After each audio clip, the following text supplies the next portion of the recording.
lui était très attendu. Le rapport de la commission d'enquête après les violences dénoncées à Betaram.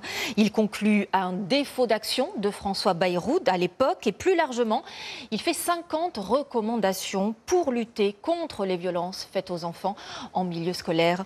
Thibaut Petit, Sarah Francesconi et David Bordier. Notre-Dame de Betaram, au cœur du rapport de la commission d'enquête parlementaire. Le document évoque une défaillance de l'État dans les violences faites aux élèves, mais aussi la responsabilité directe de François Bayrou. Alors ministre de l'Éducation nationale et président du Conseil général, les auteurs du texte pointent un défaut d'action. Il n'a pas agi alors qu'il était informé des violences. L'entourage du Premier ministre dément.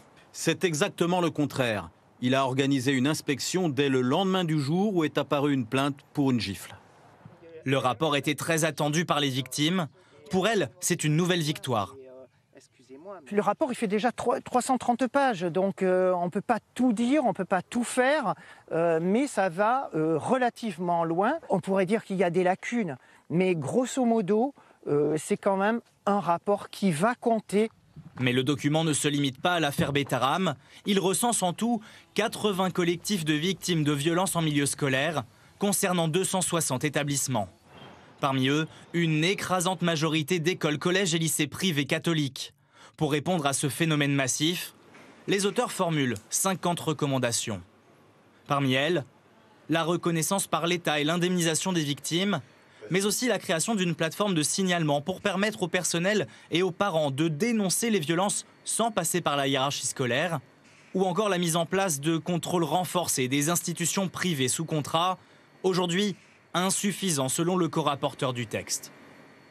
Il n'y avait pas de contrôle jusqu'à très récemment dans ce type d'établissement. Faisons une recommandation, au moins un contrôle tous les 5 ans dans les établissements privés sous contrat, et puis au moins un contrôle tous les 3 ans dans les établissements qui accueillent un internat.